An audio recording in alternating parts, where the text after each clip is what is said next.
Hello? Hello? Can anybody hear me?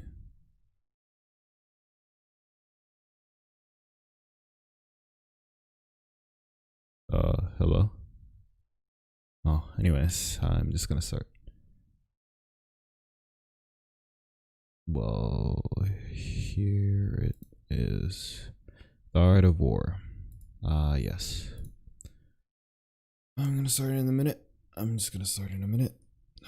Don't mind me. Oh, you can hear me. Alright.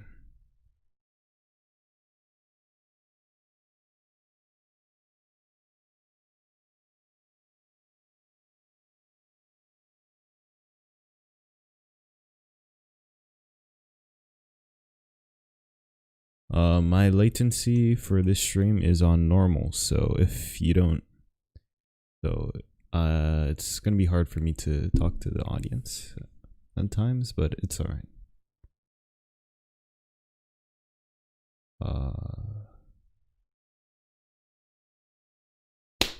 Oh, okay. Thank you, Nana.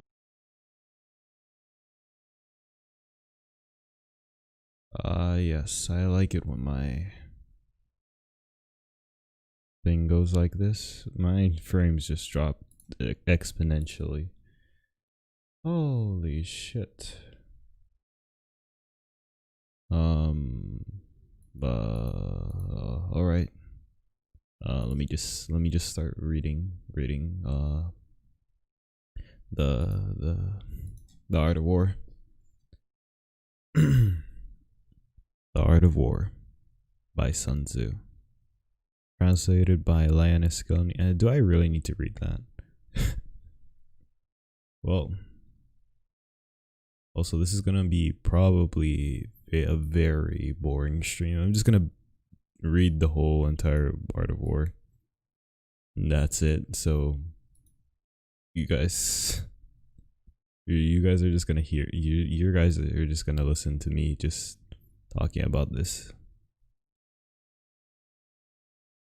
Well, chapter 1. Laying plans. Sun Tzu said, "The art of war is of vital importance to the state.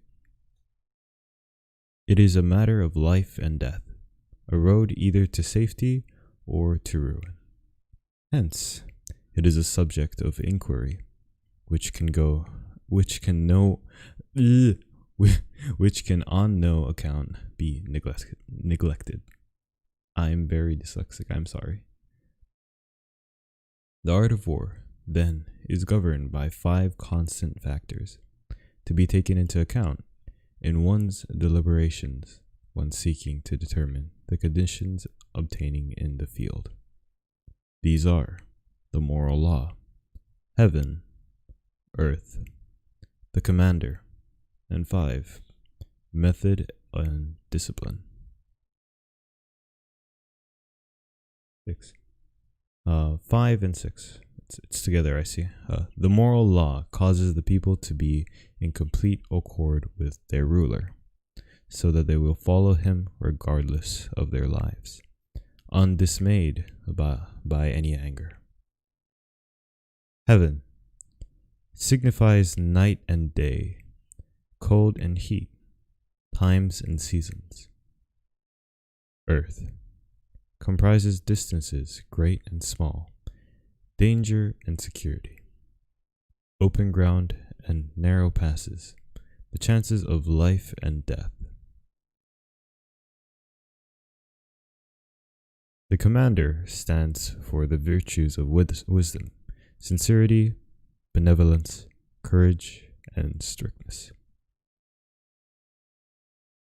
By method and discipline are to be understood the marshalling of the army in its proper subdivisions, the graduations of rank among the officers, the maintenance of roads by which supplies may reach the army, and the control of military expenditure.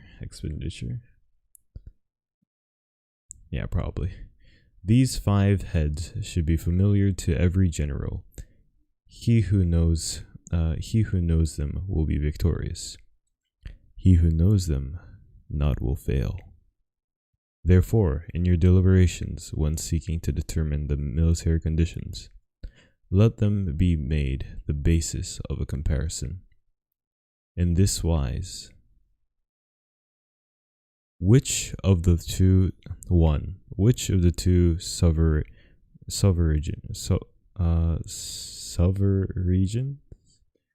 is imbued with the moral law? 2. Which of the two generals has most ability? 3. With whom lie the advantages derived from heaven and earth? 4. On which side is discipline and most rigorously enforced? Number 5. Which army is stronger? 6. On which side are officers and men more highly trained? 7. In which army is there the greater constancy, both in reward and punishment? 14. By means of these 7 considerations, I can forecast victory or defeat. The general that hearkens to my counsel and acts upon it will conquer. Let such a one be retained in command. The general that hearkens not to my counsel nor acts upon it will suffer defeat. Let such a one be dismissed. While heeding the profit of my counsel, avail yourself also of any helpful circumstances over and beyond the ordinary rules. According as circumstances are favorable, one should modify one's plans. All warfare is based on deception. Yes, that is one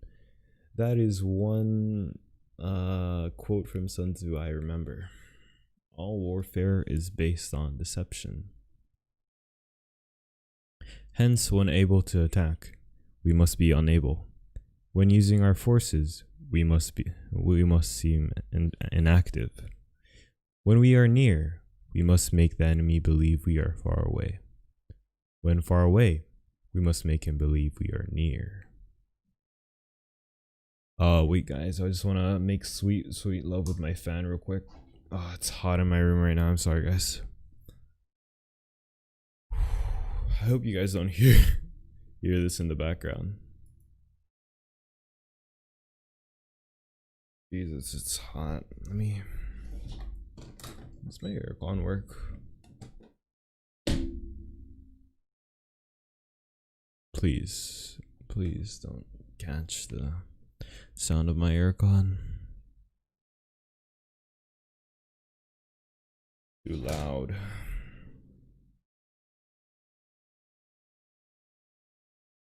Right.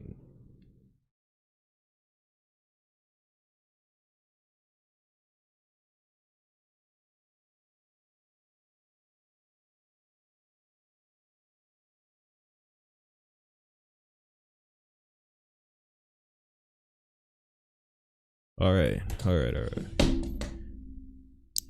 Well, where were we again? Oh yeah, yes.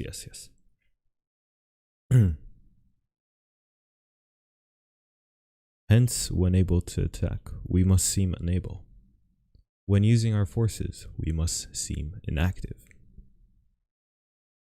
When we are near, we must make the enemy believe we are far away. When far away, we must make him believe we are near. Hold out baits to entice the enemy for disorder and crush him. Fiend disorder? Fiend. I think it's fiend. Anyway, fiend disorder and crush him. If he is secure at all points, be prepared for him. If he is in superior strength, evade him. If your opponent is of choleric temper, seek to irritate him. Pretend to be weak, that he may grow arrogant. If he is taking his ease, give him no rest. If his forces are united, separate them. Attack him where he is unprepared. Appear where you are not expected. These military devices leading to victory must not be divulged beforehand. Now the general who wins a battle makes many calculations. In his temple era, the battle is fought. The general who loses a battle makes but few calculations beforehand. Thus do many calculations lead to victory, and few calculations to defeat. How much more no calculation at all? It is by attention to this point that I can foresee who is likely to win or to lose.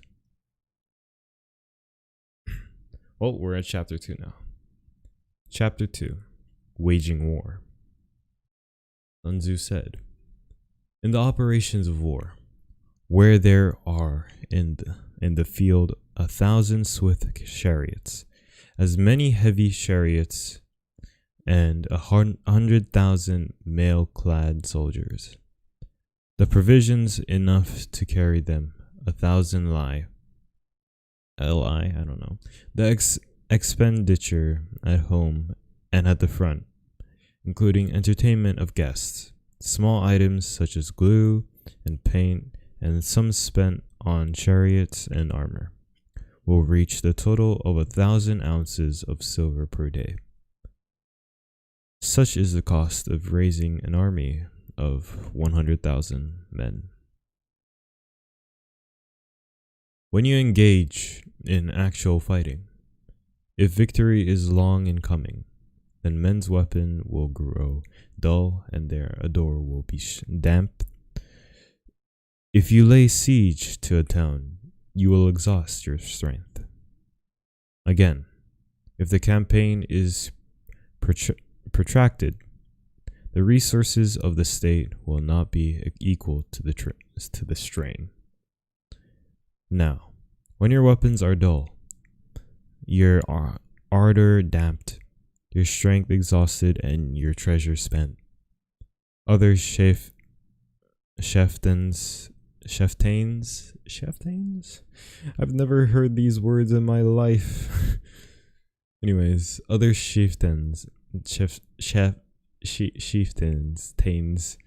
will spring up to take advantage of your extremity.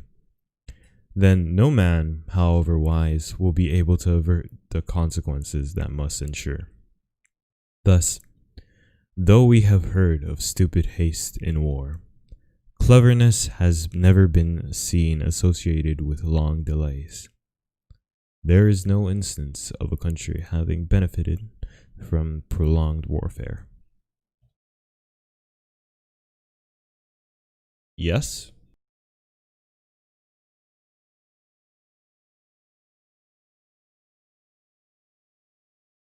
Sorry guys. My dad just walked in and stared at me. Anyways, there is no instance of a country having benefited from prolonged war.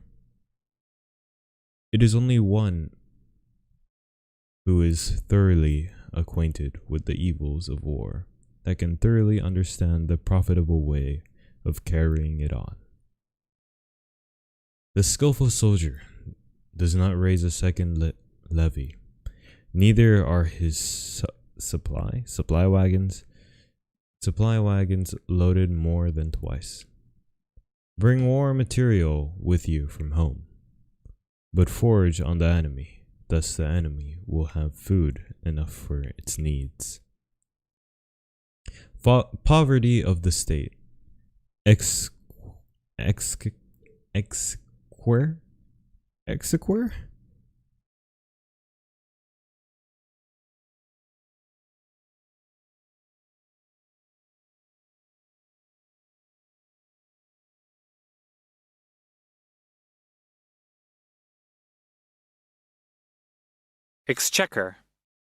I've never heard this in my life.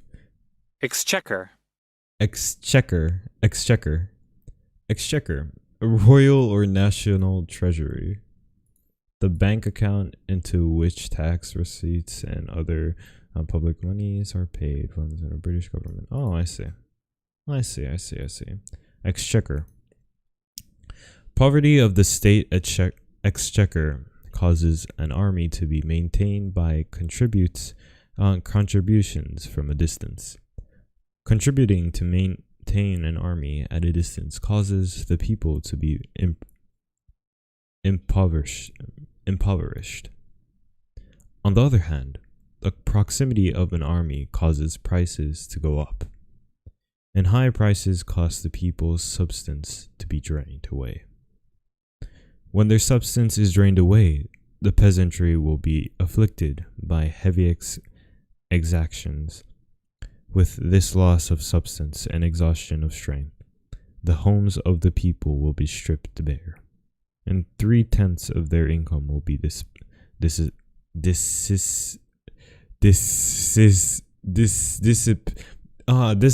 I see. I can't read. Dissipated. While government expenses for broken chariots, worn-out horses, breastplates and helmets, bows and arrows, spears and shields, protective mantles, draught oxen, and heavy wagons will amount to 4/10 of its total revenue.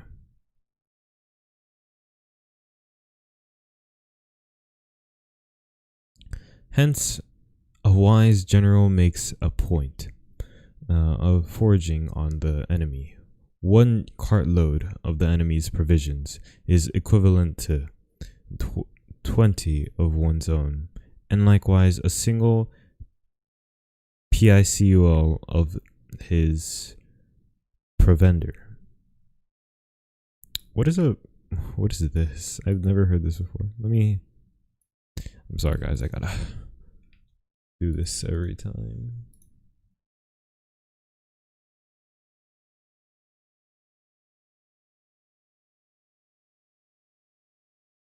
Or tam is a traditional Asian unit of weight defined as much as a man can carry on a shoulder pole. I see. So let me see. Anyway. Is equivalent to 20 from one's own store. Now, in order to kill the enemy, our men must be roused to anger, that there may be advantage from defeating the enemy. They must have their rewards. Therefore, in chariot fighting, when 10 or more chariots have been taken, those should be rewarded who took the first. Our own flags should be substituted for those of the enemy, and the chariots mingled and used in conjunction with ours. The captured soldiers should be kindly treated and kept. This is called using the conquered foe to augment one's own strength. It's a pretty good idea. In war, when your great object be a victory, not lengthy campaigns. Thus, it may be known that the leader of armies is the arbiter of the people's fate, the man on whom it depends whether the nation shall be in peace or in peril. I see. Chapter 3. We're at chapter 3, guys. Woohoo! Yay! Oh boy. Well, Sun Tzu said, "In the practical art of war, the best thing of all is to take the enemy's country." Sorry guys, I gotta. To take the enemy's country whole and intact. To shatter and destroy is not so good. So, 2 is better to recapture an army entire than to destroy it. To capture a regiment, a detachment, or a company entire than to destroy them. Hence, to fight or conquer in all your battles, is not supreme excellence. Supreme excellence consists in breaking the enemy's resistance without fighting. Thus, the highest form of generalship is to balk the enemy's plans. The next best is to prevent the junction of the enemy's forces. The next in order is to attack the enemy's army in the field. And the worst policy of all is to besiege walled cities. The rule is not to besiege walled cities if it can possibly be avoided. The preparation of mantles, movable shelters, and various implements of war will take up 3 whole months, and the piling up of mounds over against the walls will take 3 months more. 5. The general, unable to control his irritation, will launch his men to the assault, like swarming ants, with the result that 1/3 of his men are slain, while the town still remains untaken. Such are the disastrous effects of a siege. Oh, hello Aaron. Welcome to the stream. I'm just reading The Art of War, by the way. Therefore, the skillful leader subdues the enemy's troops without any fighting. He captures their cities without laying siege to them. He overthrows their kingdom without lengthy operations. Ah, fuck. Wait, I'll be back with you guys in a bit. Somebody's calling me.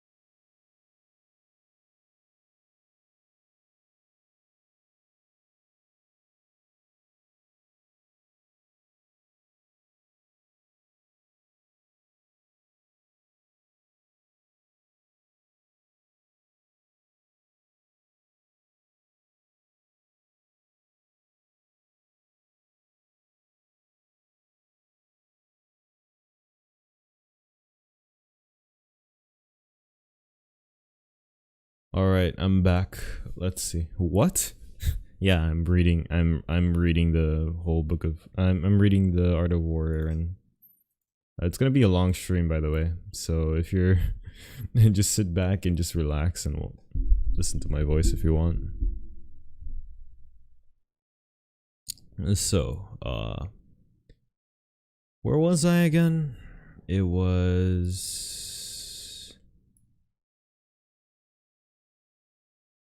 therefore, the skillful leader subdues the enemy's troops without any fighting. He captures their cities without laying siege to them. He overthrows their kingdom without lengthy operations. In the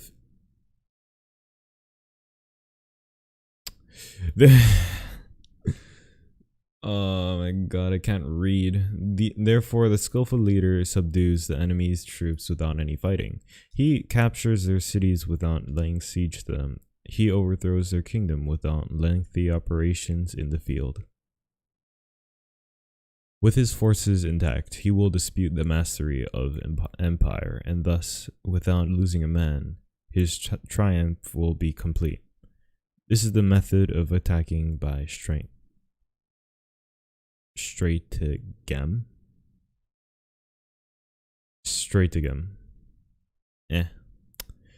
It is the rule in war. If our forces are 10 to the enemy's 1, to surround them. If 5 to 1, to attack him. If twice as numerous, to divide our army into 2. If equally matched, we can offer battle. If slightly inferior in numbers, we can avoid the enemy. If quite unequal in every way, we can flee from him. I feel like both is like trying to like avoid kind of thing. Okay. Hence though an obstinate fight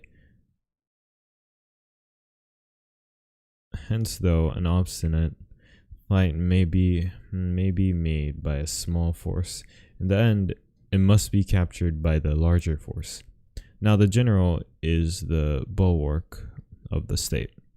If the bulwark is complete at all points, the state will be strong. If the bulwark is defective, the state will be weak. There are three ways in which a ruler can bring misfortune upon his enemy. 1. By commanding the army to advance or to retreat, being ignorant of the fact that it cannot obey.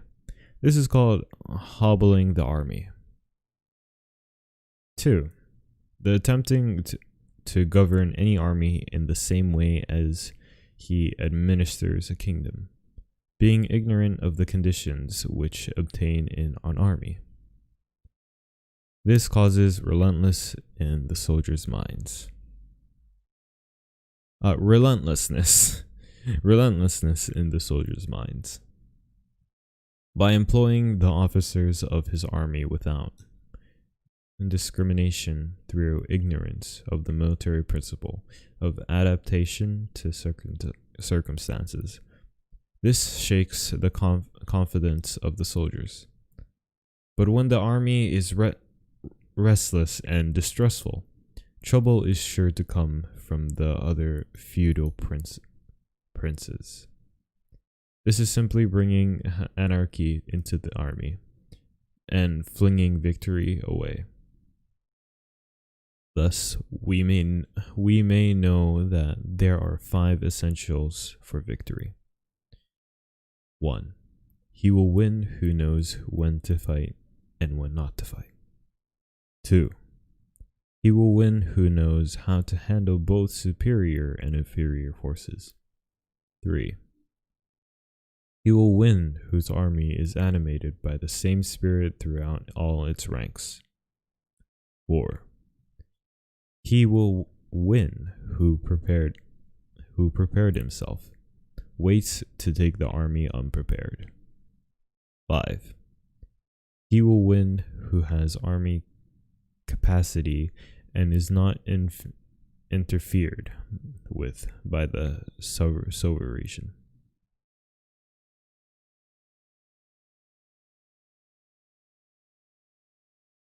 Hence the saying, if you know the enemy and know yourself, you need not fear the result of 100 battles.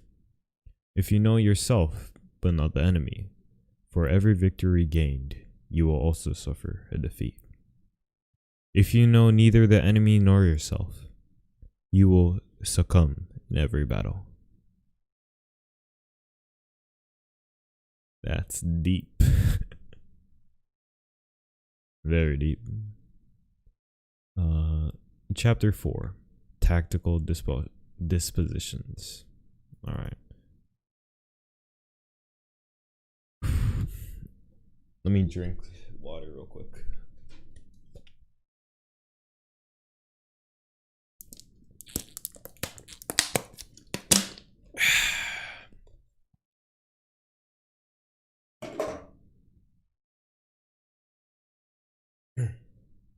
Well, Chapter 4.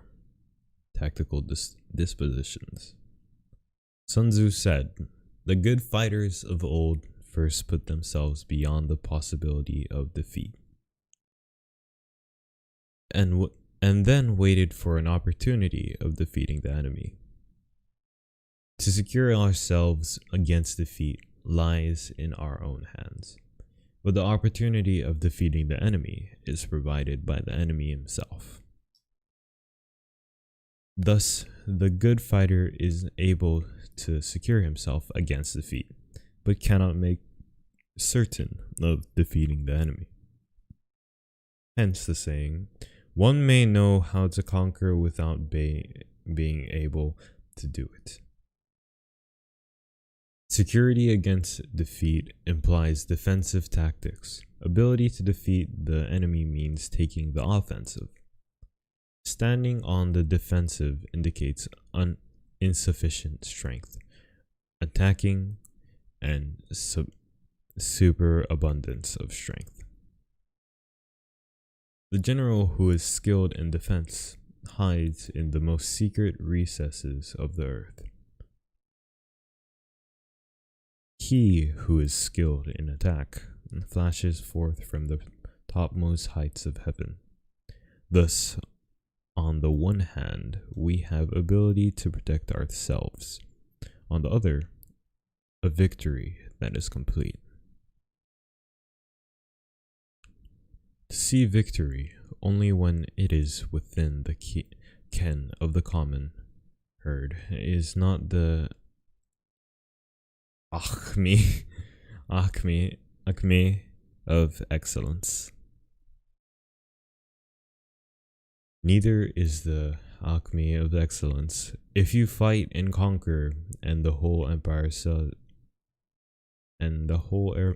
says, well done. To lift an autumn hair is no sign of great strength. To see the sun and moon is no sign of sharp sight. To hear the noise of thunder is no sign of a quick ear. What the ancients called a clever fighter is one who not only wins, but excels in winning with ease. Hence his victories bring him neither reputation for wisdom nor credit for courage. He wins his battles by making no mistakes.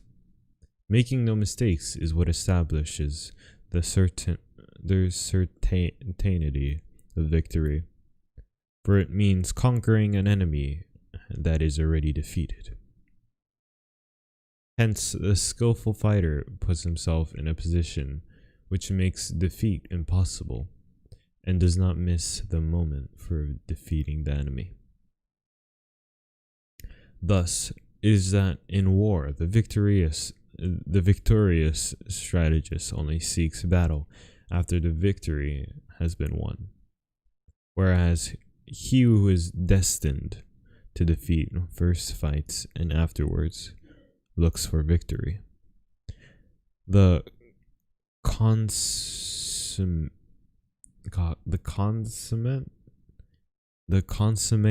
leader cultivates the moral law and strictly adheres to method and discipline.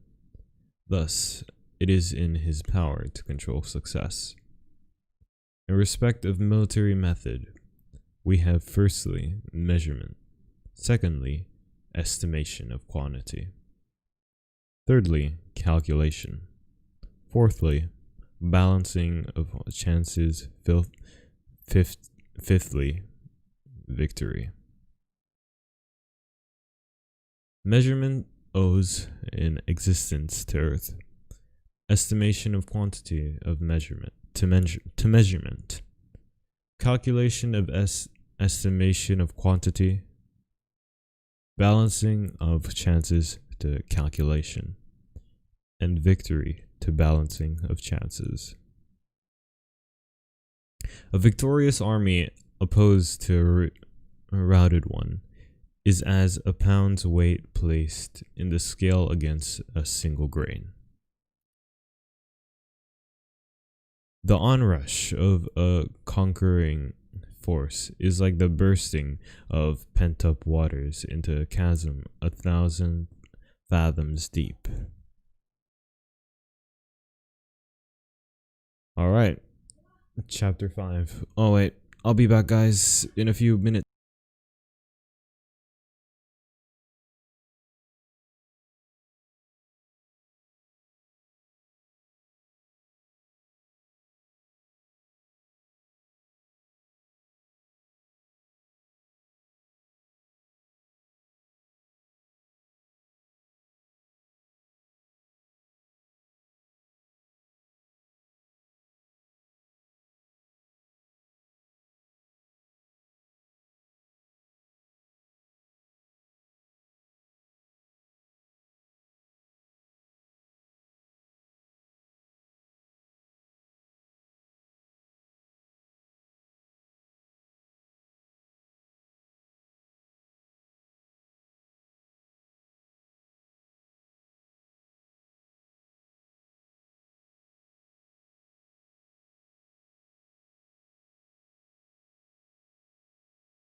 Okay. Let's start. Chapter 5. Energy. Oh wait. let me change my screen. There we go. Chapter 5. Energy. Sun Tzu said, "The control of a large force is the same principle as the control of a few men. It is merely a question of dividing up their numbers. Fighting with a large army under your command is non-wise different from fighting with a small one. It is merely a question of instituting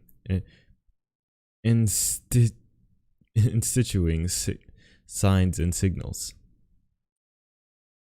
To ensure that your whole host may withstand the brunt of enemy's attack and remain unshaken. This is effected by maneuvers direct and indirect. That the impact of your army may be like a grindstone dashed against an egg. This is effected by the science of weak points and strong. In all fighting, the direct method may be used for joining battle, but indirect methods will be needed in order to secure victory. Indirect tactics, efficiently applied, are inexhaustible as heaven and earth, ascending as the flow of rivers and streams, like the sun and moon. They end but to begin anew. Like the 4 seasons, they pass away to return once more. There are not more than 5 musical notes, yet the combinations of these 5 give rise to more melodies that can ever be heard. There are not more than 5 primary colors: blue, yellow, red, white, and black. Yet in combination they produce more hues than can ever be seen. There are not more than 5 cardinal tastes: sour, acrid, salt, sweet, bitter. Yet combinations of them yield more flavors than can ever be tasted. In battle, there are not more than 2 methods of attack: the direct and the indirect. Yet these 2 in combination give rise to an endless series of maneuvers. The direct and indirect lead on the direct and the indirect lead on each other in return. It is like moving in a circle. You never come to an end. Who can exhaust the possibilities of their combination? The onset of troops is like the rush of a torrent, which will even roll stones along in its course. The quality of decision is like the well-timed swoop of a falcon, which enables it to strike and destroy its victim. Therefore, the good fighter will be terrible on his onset and prompt in his decision. Energy may be likened in the bending of a crossbow, decision to the releasing of a trigger. Amid the turmoil and tumult of battle, there may be seeming disorder, and yet no real disorder at all. Amid confusion and chaos, your array may be without head or tail, yet it will be proof against defeat. Simulated disorder postulates perfect discipline. Simulated fear postulates courage. Simulated weakness postulates strength. Hiding order beneath the cloak of disorder is simply a question of subdivision. Concealing courage under a show of timidity timidity uh, presupposes a fund of latent energy, masking strength with weakness, is to be affected by tactical dispositions. 9. Thus, one who is skillful at keeping an enemy on the move maintains deceitful appearances according to which the enemy will act. He sacrifices something that the enemy may snatch at it. By holding out baits, he keeps him on the march. Then, with a body of picked men, he lies in wait for him.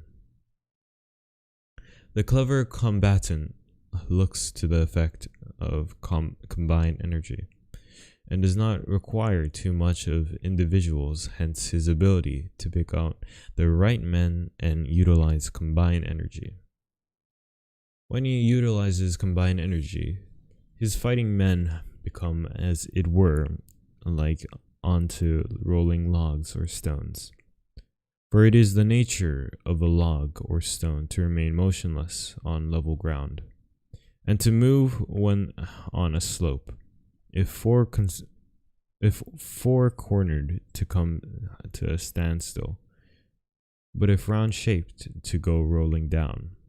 Thus the energy developed by good fighting men is as the momentum of a round stone rolled down a mountain thousands of feet in height. So, much on the subject of energy. Chapter 6. Weak Points and Strong. Sun Tzu said, "Whoever is first in the field and awaits the coming of the enemy will be fresh for the fight. Whoever is second in the field and has to hasten in battle will arrive exhausted. And therefore, the clever combatant imposes his will on the enemy, but does not allow the enemy's will to be imposed on him.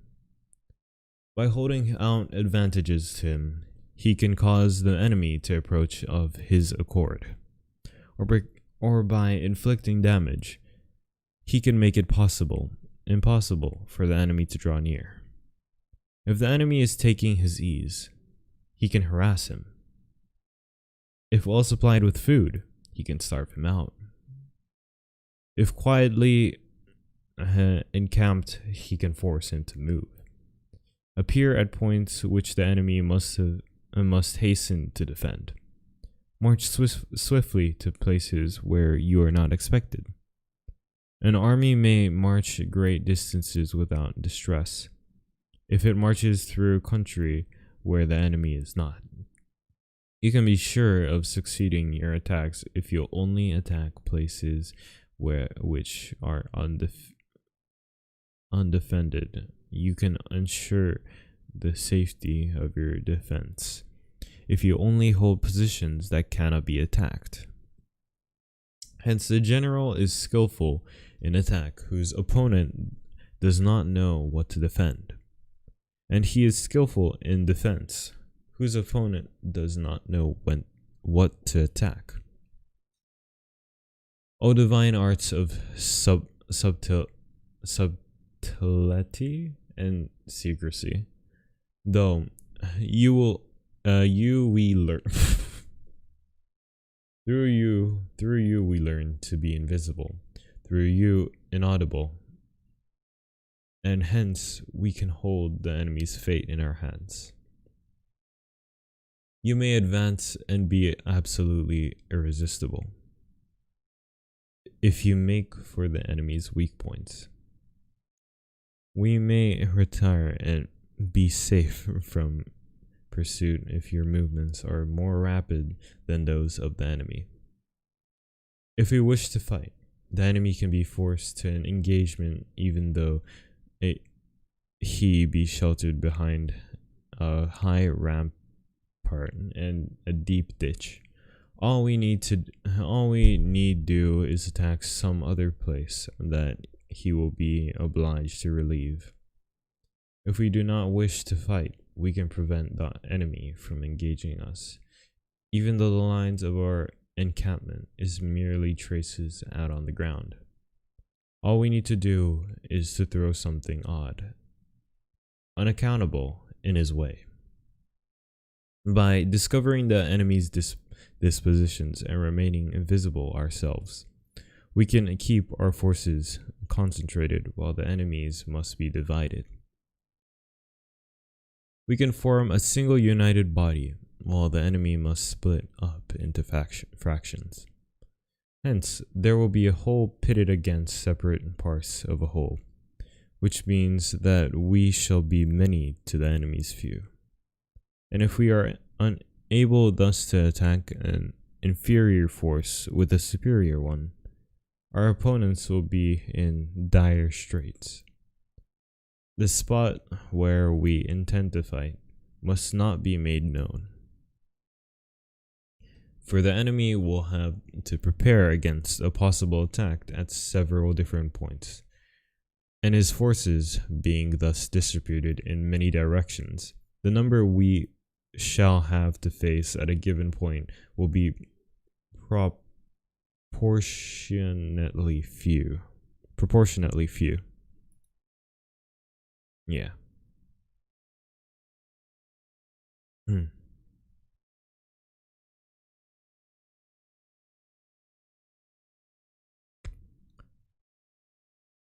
For should the enemy strengthen his van, he will weaken his rear. Should he strengthen his rear, he will weaken his van. Should he strengthen his left, he will weaken his right. Should he strengthen his right, he will weaken his left. If he sends reinforcements everywhere, he will everywhere be weak. Numerical weakness comes from having to prepare against possible attacks. Numerical strength from compelling our adversary to make these preparations against us. Knowing the place and the time the coming battle, we may concentrate from the greatest distances in order to fight. But if neither time nor place be known, then the left wing will be impotent to succor the right. The right equally impotent to succor the left, the van unable to relieve the rear, or the rear to support the van.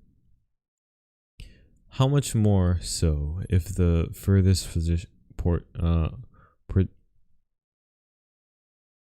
portions of the army are the anything under 100 li apart, and even the nearest and separated of several li. Though according to my estimate, the soldiers of Ya exceed our own in number, that shall advantage them nothing in the matter of victory. I say then that victory can be achieved. Though the enemy be stronger in numbers, we may prevent him from fighting. Scheme so as to discover his plans and the likelihood of their success.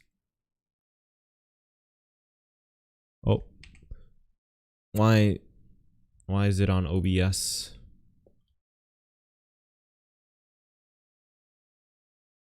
Oh. Rouse him and learn the principle of his activity or inactivity. Force him to reveal himself so as to find out his vulnerable spots. Carefully compare the opposing army with your own, so that you may know where strength is superabundant and where it is deficient. In making tactical dispositions, the highest pitch you can attain is to conceal them. Conceal your dispositions, and you will be safe from the prying of the subtlest spies, from the machinations of the wisest brains. How victory may be produced for them out of the enemy's own tactics. That is when the multitude cannot comprehend. All men can see the tactics whereby I conquer, but what none can see is the strategy out of which victory is evolved. Do not repeat the tactics which have gained you one victory, but let your methods be regulated by the infinite variety of circumstances. Military tactics are like unto water. Unto water. I can't speak for some reason today. It's really, I don't know. Unto water. The water in its natural course runs away from the high places and hastens downwards. So in war, the way is to avoid what is strong and to strike at what is weak. Water shapes its course according to the nature of the ground over which it flows. The soldier works out his victory to relation to the foe whom he is facing. Therefore, just as water retains no constant shape, so in warfare there are no constant conditions.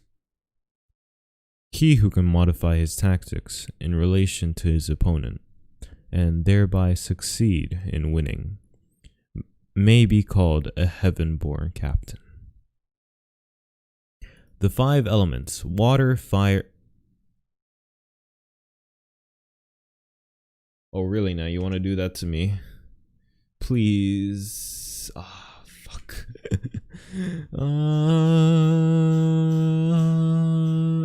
Everybody hurts. Okay, I'm back. Thereby succeeding in winning may be called a heaven-born captain. The 5 elements, water... Dyslexia, please, not now. Water, fire, wood, metal, earth are not always equally predominant. The 4 seasons make way for each other in turn. They are short days and long. The moon has its periods of waning and waxing. Chapter 7, Maneuvering. Sun Tzu said, "In war, the general receives the commands from the sovereign. Having collected an army and concentrated his forces, he must blend and harmonize the different elements, thereof before pitching his camp. After that comes tactical maneuvering, than which there is nothing more difficult. The difficulty of tactical maneuvering consists in turning the devious into the direct, and misfortune into gain. Thus, to take a long and circuitous route after enticing the enemy out of the way, and though starting after him, to contrive to reach the goal before him, shows knowledge of the artifice of deviation. Maneuvering with an army is advantageous, with an undisciplined multitude most dangerous. If you set a fully equipped army in march in order to snatch an advantage, the chances are that you will be too late. On the other hand, to detach a flying column or for the purpose involves the sacrifice of its baggage and stores. Thus, if you order your men to roll up their buff coats and make forced marches without halting day or night, covering double the usual distance at a stretch, doing 100 lie in order to wrest an advantage the leaders of all your 3 divisions will fall into the hands of the enemy.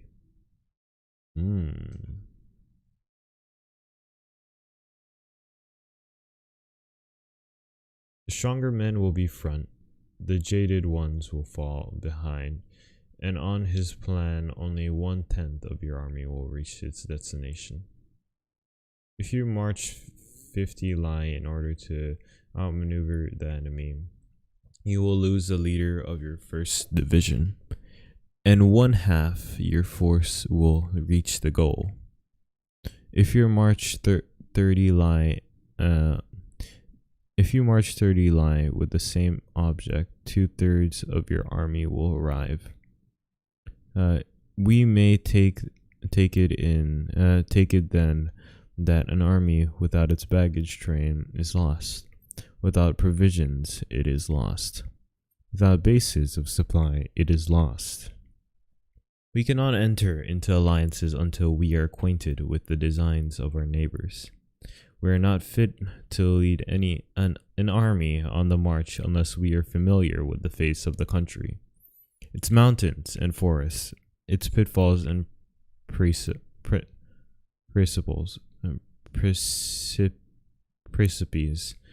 its marshes and swamps. We should be unable to turn natural advantage to account unless we make use of local guides.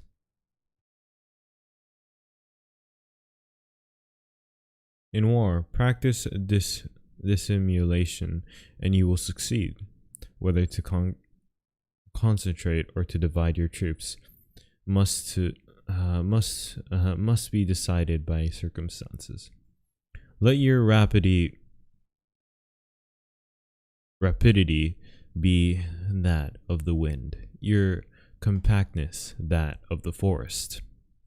In raiding and plundering, be like fire. Immovability like a mountain. Let your plans be dark and impenetrable as night, and when you move, fall like a thunderbolt. When you plunder a countryside, let the spoil be divided amongst your men. When you capture new territory, cut it up into allotments for the benefit of the soldiery. Ponder and deliberate before you make a move. He will conquer who has learned the artifice of deviation, such as the art of maneuvering. The Book of Army Management says, on the field of battle, the spoken words does not carry far enough. Hence, the institution of gongs and drums, nor can ordinary objects be seen clearly enough. Hence, the institutions of banners and flags.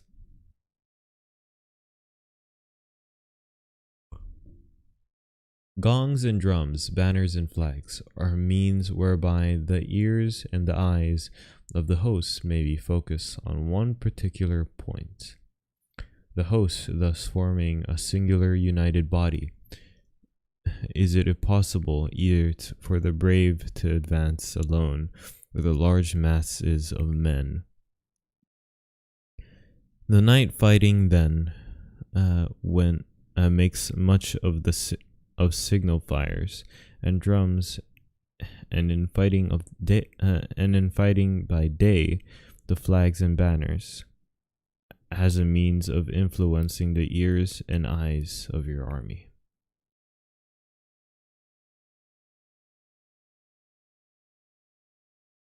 A whole army may be robbed of its spirit. A commander-in-chief may be robbed of his presence of mind. Now, a soldier's spirit is keenest in the morning. By noonday, it has begun to flag. And in the evening, his mind is bent only on returning to camp. A clever general therefore avoids an army when its spirit is keen, but attacks when it is sluggish and inclined to return. This is the art of studying moods. Disciplined and calm, await the appearance of disorder and hubbub amongst the enemy. This is the art of retaining self-possession. possession. To be near the goal while the enemy is still far from it. To wait at ease while the enemy is toiling and struggling. To be well fed while the enemy is famished. This is the art of husbanding one's strength. To refrain from interception, an army whose banners are in perfect order. To refrain from attacking, an army drawn up in calm and confident array. This is the art of studying circumstances. It is the military axiom not to advance uphill against the army, nor to oppose him when he comes downhill. Do not pursue an enemy who stimulates flight. Do not attack soldiers whose temper is keen. Do not swallow bait offered by the enemy. Do not interfere with an army that is returning home.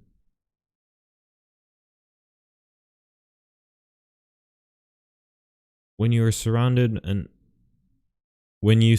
enemy, leave an outlet free. Do not press a desperate foe too hard. Such is the art of warfare. I see. 28. How many more pages to go? About 20.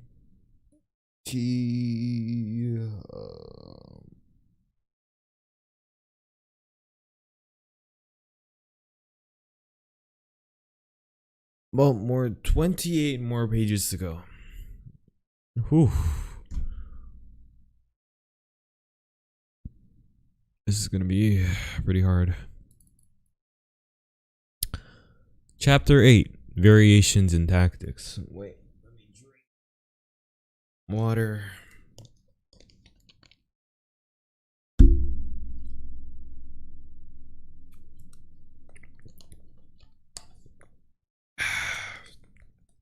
Oh, this is getting to my brain now. Ooh. Read this in one sitting.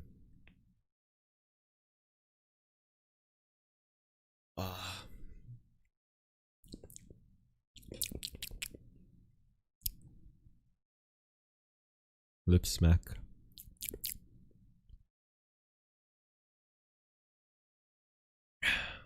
Chapter 8, Variations in Tactics.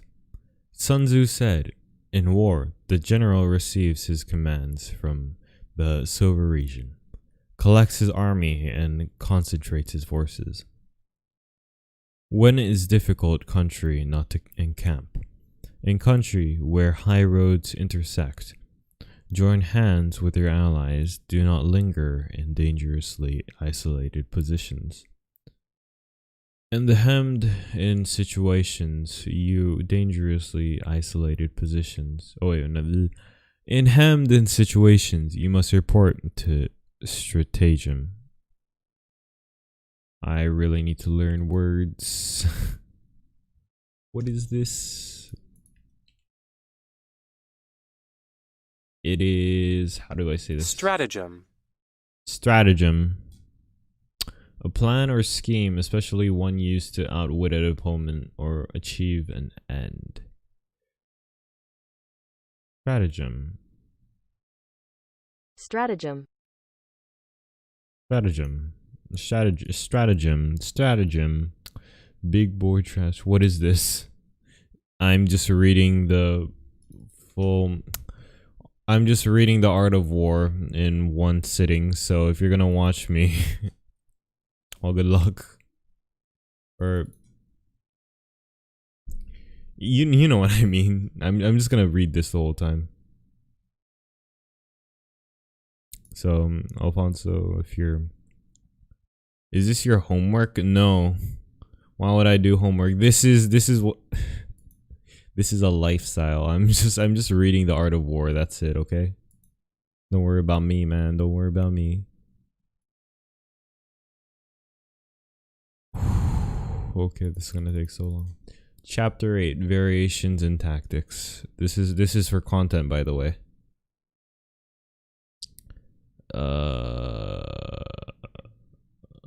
Do not linger in dangerously isolated positions. There it is. There are roads which must not be followed, armies which must be not attacked, towns which must not be besieged, positions which must not be contested, commands of the Sova region which must not be obeyed. The general who thoroughly understands the advantages that accompany variation of tactics knows how to handle his troops. The general who does not understand these may be well acquainted with the configuration of the country, yet he will not be able to turn his knowledge to practical account. So the student of war who is unversed in the art of war, of varying his plans, even though he be acquainted with the 5 advantages, will fail to make the best use of his men. Hence, in the otherwise leader's plans, considerations of advantage and of disadvantage will be blended together. If our expectation of advantage be tempered in this way, we may succeed in accomplishing the essential part of our schemes. And on the other hand, in the midst of difficulties, we are always ready to seize an advantage. We may extricate ourselves from misfortune, reduce the hostile chiefs by inflicting damage on them, and make trouble for them and keep them constantly engaged, holding out specious allurements and make them rush to any given point. The art of war teaches us to rely not on the likelihood of the enemy's not coming, but on our own readiness to receive him. Not on the chance of his attacking, but rather on the fact that we have made our positions unassailable.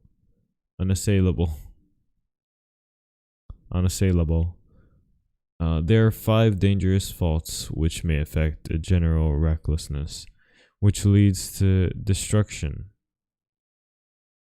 2. Oh, I didn't read that correctly. 1. Recklessness, which leads to destruction. 2. Cowardice, which leads to capture. 3. A hasty temper, which can be provoked by insults. A delicacy of honor, which is sensitive to shame. Over solitude of his men, which exposes him to worry and trouble.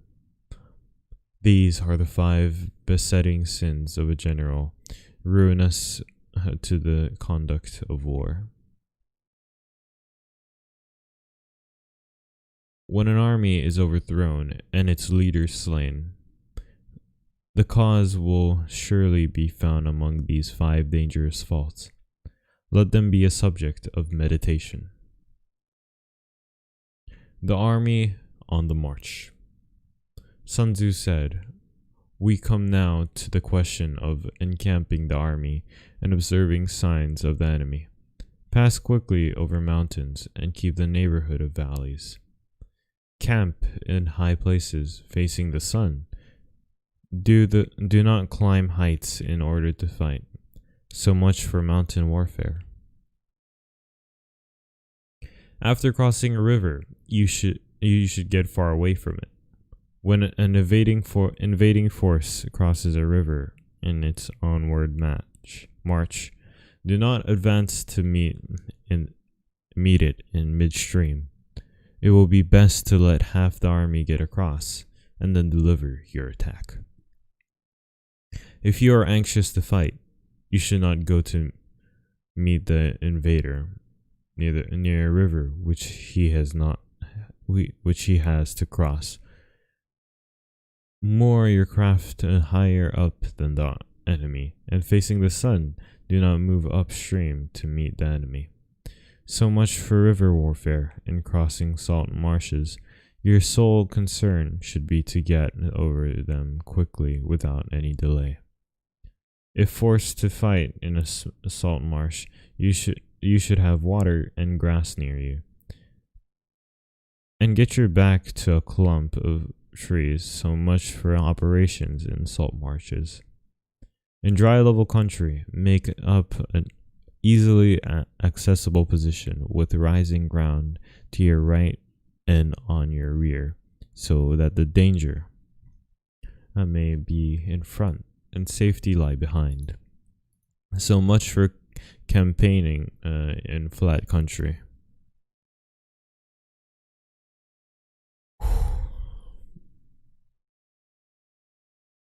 These are the four useful branches of military knowledge which enable the Yellow Emperor to vanquish for several silver regions.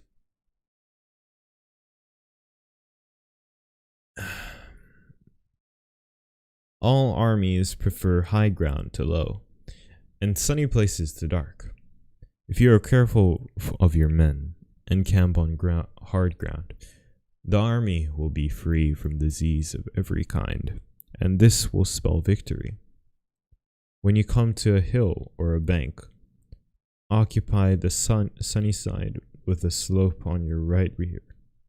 Thus you will at once act for the benefit of your soldiers and utilize the natural advantages of the ground. When in consequence of heavy rains up country, a river which you mean to ford is swollen and feckled with foam, you must wait until it subsides. Country in which there are precipitous cliffs and torrents running between, deep natural hollows, confined places, tangled thickets, quagmires, and crevices should be left with all possible speed and not approached. While we keep away from such places, we should get the enemy to approach them. While we face them, we should let the enemy have them on his rear. If in the neighborhood of your camp there should be any hilly country, pounds surrounded by aquatic grass, hollow basins filled with reeds or wood with thick undergrowth are places where men is ambushed and insidious. Spies are likely to be lurking. When the enemy is close at hand and remains quiet, he is relying on the natural strength of his position. When he keeps aloof and tries to provoke battle, he is anxious for the other side to advance. If his place of encampment is easy to access, he is tendering a bait. Movement amongst the trees of a forest shows that the enemy is advancing. The appearance of a number of screens in the midst of thick grass means that the enemy wants to make us suspicious. The rising of birds in their flight in the sign of an ambuscade. Startled beasts indicate that a sudden attack is coming. When there is dust rising in a high column, it is a sign of chariots advancing. When the dust is low, but spread over a wide area, it betokens the approach of infantry. When it branches out in different directions, it shows that parties have been sent to collect firewood. A few clouds of dust moving to and fro signify that the army is encamping. Humble words and increased preparations are a sign that the enemy is about to advance. Violent language and driving forward as if to attack the sign are signs that he will retreat.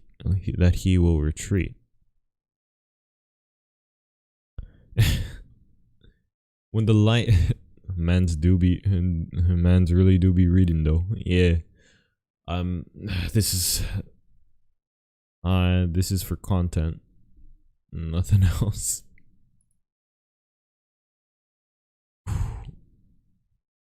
Okay. Oh, I'm hitting my face. Whew. When the light chariots come out first and take up a position on the wings, it is a sign that the enemy is forming for battle. Peace proposals unaccompanied by a sworn covenant indicate a plot. When there is much running about and the soldiers fall into rank, it means that the critical moment has come. When some are seen advancing and some retreating, it is a lure. When the soldiers stand leaning on their spears, they are faint from want of food. If those who are sent to draw water begin by drinking themselves, the army is suffering from thirst. If the enemy sees an advantage to be gained and makes no effort to secure it, the soldiers are exhausted. If birds gather on any spot, it is an unoccupied claymore by night betokens nervousness.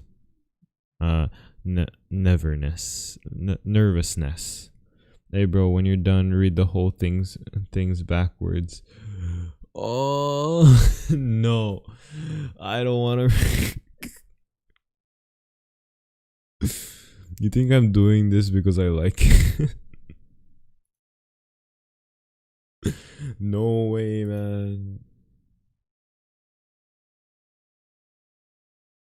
How long has this stream been on? Like 11 minutes? No, this is not 11 minutes. Definitely not 11 minutes. In like an hour and 15?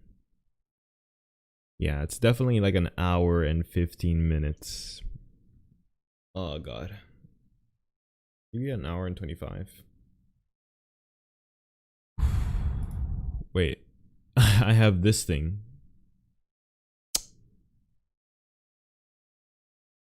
Oh no, it doesn't say. Well, okay. Covenant indicate a plot. Bro, it's been... Nah. Peace proposals unaccompanied by a sworn covenant indicate a plot. When there is much running about, the soldiers fall into rank. It means that the critical moment has come. Oh wait, I already read that. Fuck. If birds gather on a spot, on any spot, it is unoccupied. Claymore by night betokens nervousness. Okay. If there is disturbance in the camp, the general's authority is weak. If the banners and flags are shifted, about sedition is afoot. If the officers are angry, it means that the men are weary. When an army feeds its horses with grain and kills its cattle for food, and when the men do not hang their cooking pots over the campfires, showing that they will not return to their intents, you may know that they are determined to fight to the death. 80 minutes? Wow, okay. I see.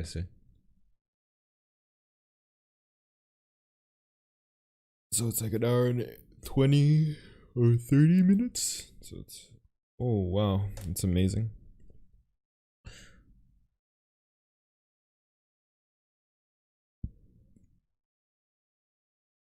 When the army feeds its horses with grain and kills its cattle for food, and when the men do not hang their cooking pots over the campfires, showing that they will not return to their tents, you may know that they are determined to fight to their death. Aww. The sight of men whispering together in small knots. It's like, how many?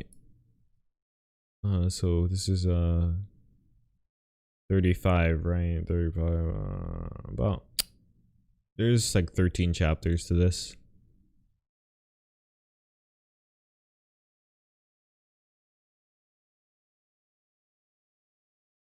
Why? What the hell?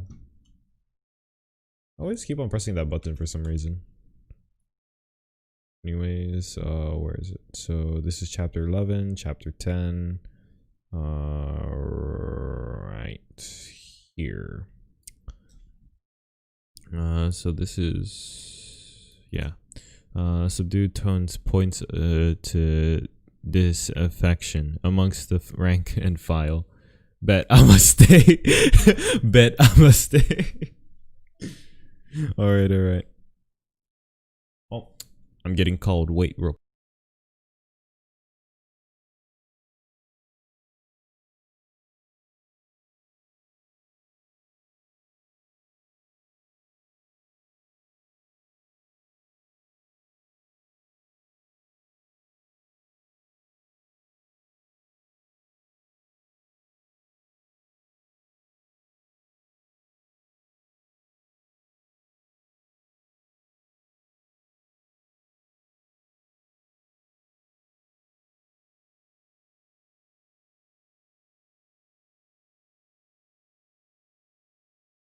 Well, Alfonso, you need to stay here. Then, if you're gonna, if you're gonna stay, then you have to listen to me. Okay?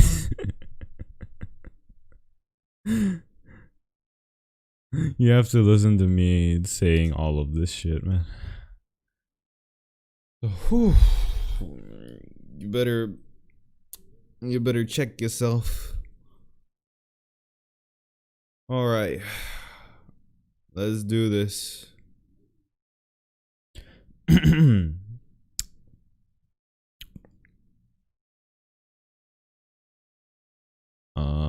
Two frequent rewards signify. Okay.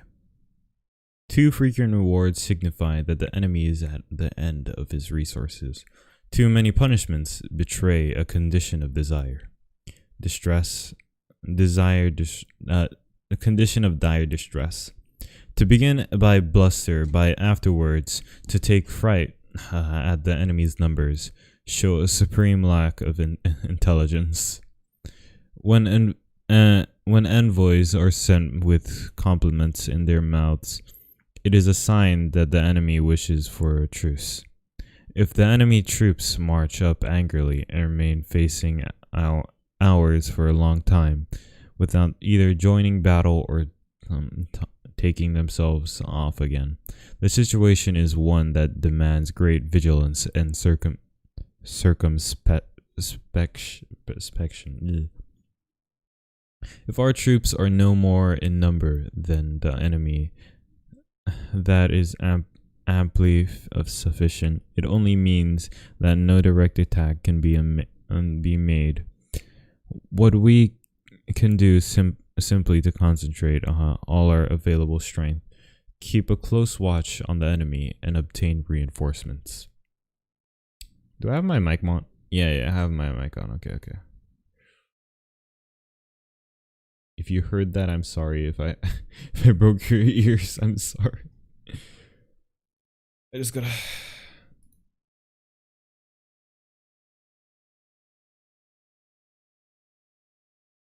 Oh god. All right.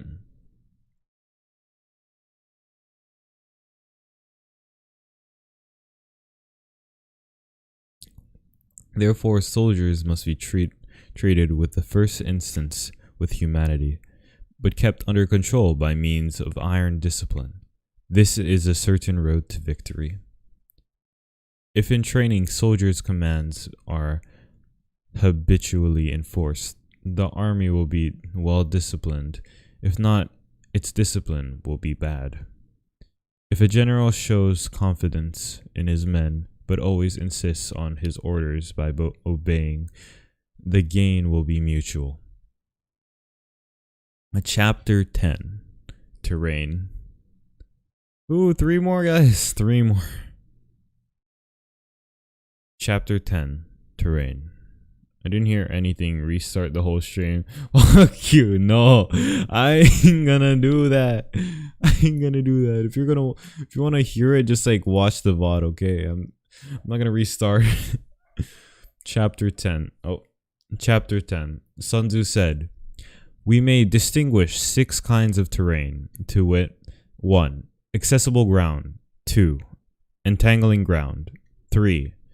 Temporizing ground. 4. Narrow passes. 5. Perceptuous heights. 6. Positions. Positions at a great distance from the enemy.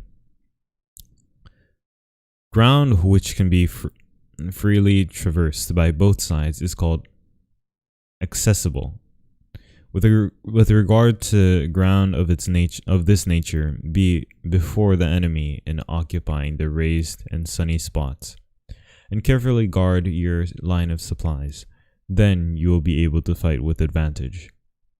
Ground which can be abandoned, but is hard to reoccupy, is called entangling.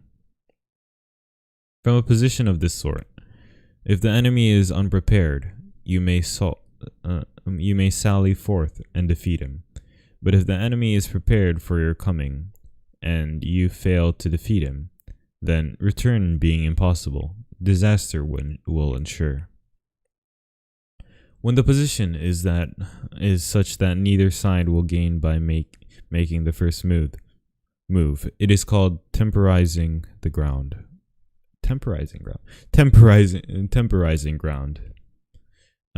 In a position of this sort, even though the enemy should offer us an attractive bait, it will be advisable not to stir forth, but rather to retreat, thus enticing the enemy in his turn.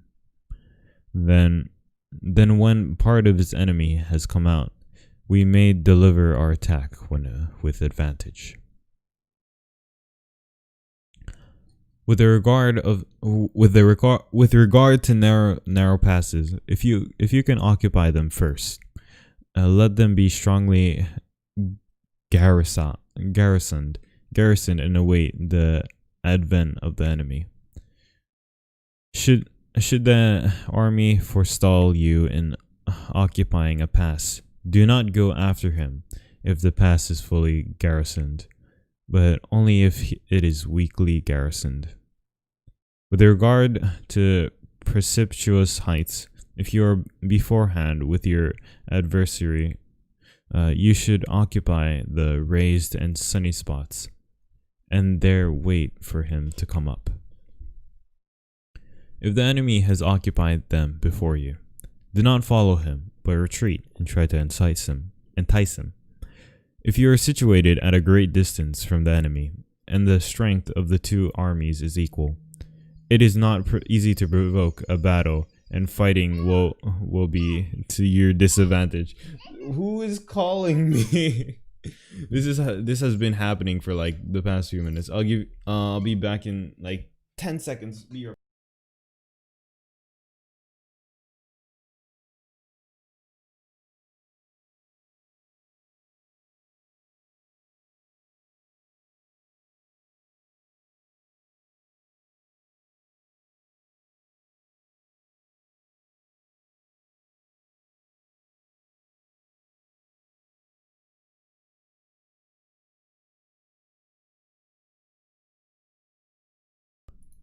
Ten seconds, I'm back, baby.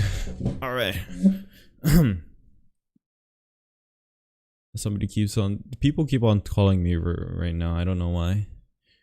But anyways, these 6 are the principles connected with Earth. The general who has attained a responsible post must be careful to study them. Access play Bed Wars later. This way. I still need to do this. The general who has attained a responsible post must be careful to study them. Now an army is exposed to 6 several calamities, not arising from natural causes, but from faults for which the general is responsible. These are 1. Flight. 2. Insubordination.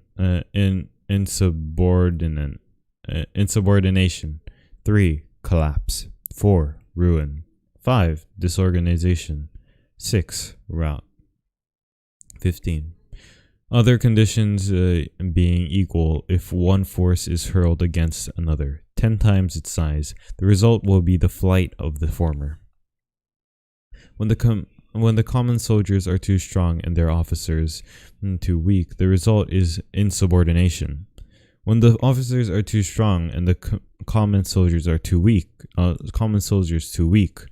the result is collapse. When the higher officers are angry and insubordinate, and on the meeting of the enemy give battle to their own account, from a feeling of resentment, before the commander-in-chief can tell whether or not he is in a position to fight, the result is ruin. Ax, I have your family hostage at Bed Wars now, JK. Bruh. Not. Wait. When the general is weak and without authority, when his orders are not clear and distinct, the ranks are formed in a slovenly, haphazard manner. The result is utter disorganization. When a general, unable to estimate the enemy's strength, allows an inferior force to engage a larger one, or hurls a weak detachment against a powerful one, and neglects the place-picked soldiers in the front rank, the result must be rout. These are 6 ways of courting defeat, which must be carefully noted by the general who has attained a responsible post. The natural formation of the country is the soldier's best ally, but the power of estimating the adversary, of controlling the forces of victory, and a shrewdly calculating difficulties, dangers and distances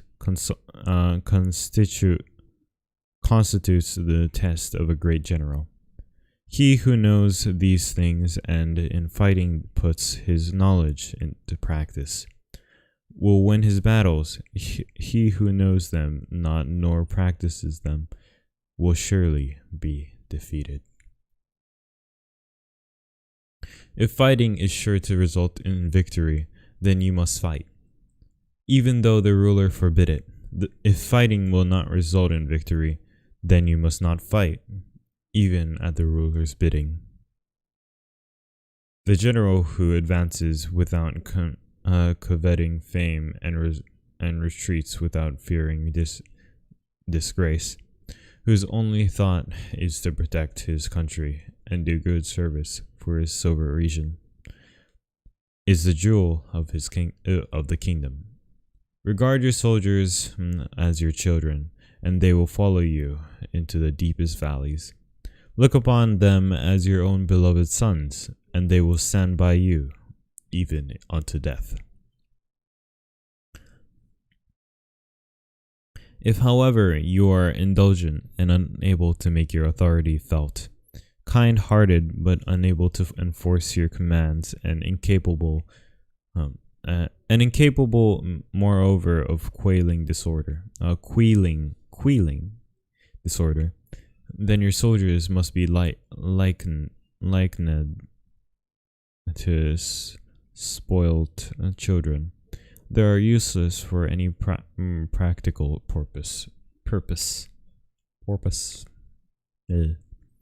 If we know that our own men are in a condition to attack, but are unaware that the enemy is not open to attack, we have gone only halfway towards victory. If we know that the enemy is open to attack, we are unaware that our own men are not in a condition to attack. We have gone only halfway towards victory. If we know that the enemy is open to attack, and also known that our men are in a condition to attack, but are unaware that the nature of the ground makes fighting impracticable, we have still gone only halfway towards victory. Hence, the experienced soldier, once in motion, is never bewildered. Once he has broken camp, he is never at loss. Hence the saying, if you know the enemy and know yourself, your victory will not stand in doubt. If you know heaven and know earth, you may make your victory complete.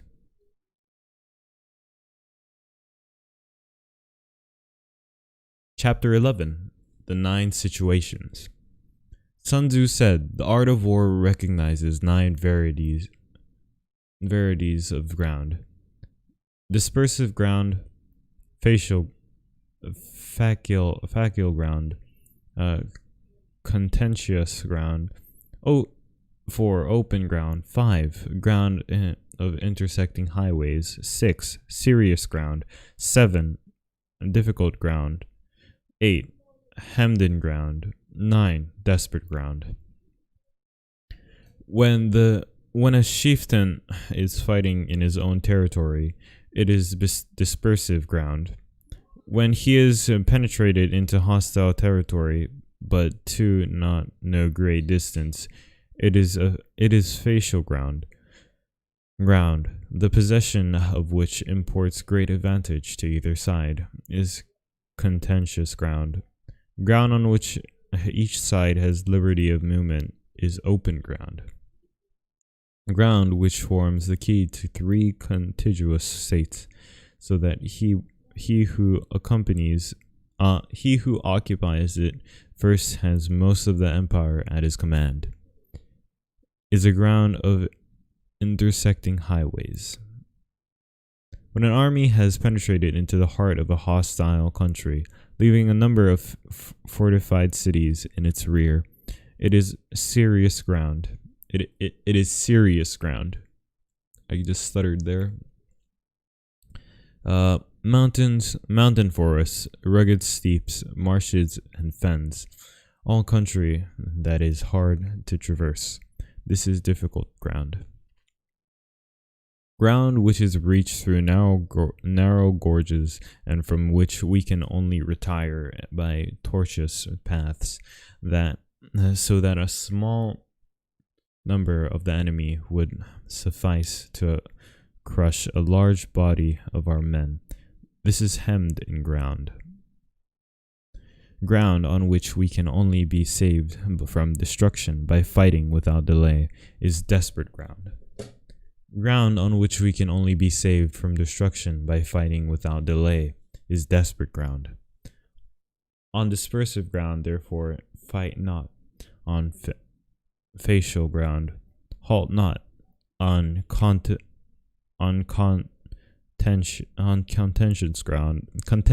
ground, attack not. On open ground, do not try to block the enemy's way. On the ground of intersecting highways, join hands with your allies. On serious ground, gather and plunder. In difficult ground, keep steadily on the march. On hemmed in ground, resort to stratagem. On desperate ground, fight. Alex, what the absolute F are you doing with your life? This is content, okay? This is me reading the full book of The Art of War, okay? Just trying to do it in one sitting, so don't judge me. Alright. Oh, I need to stretch. My back. Alright. Let's do this.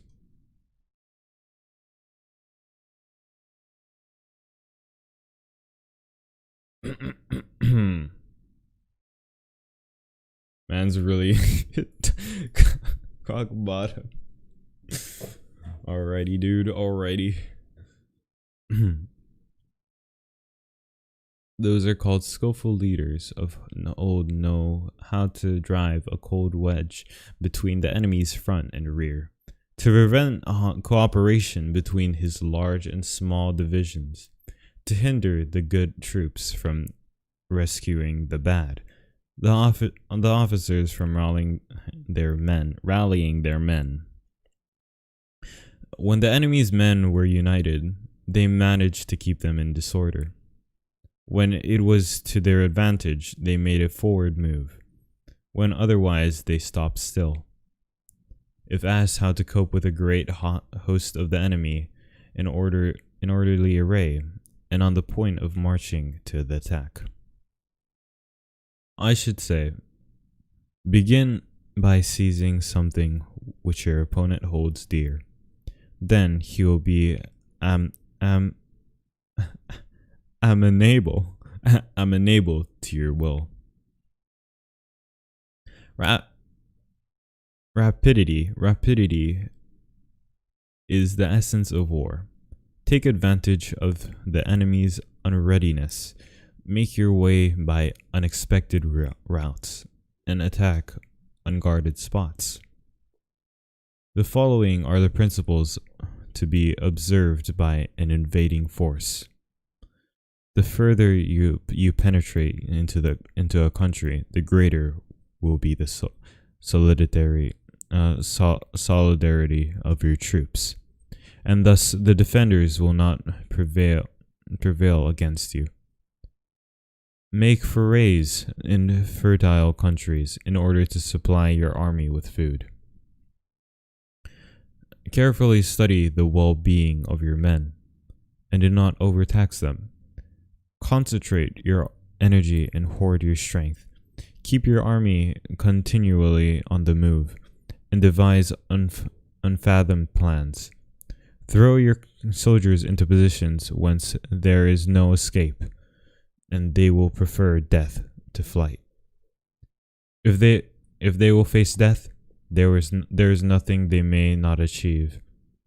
Officers and men alike will put forth their uttermost strength.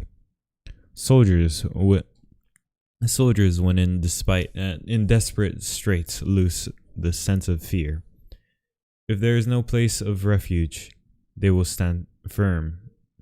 If they are in hostile country, they will show a stubborn front.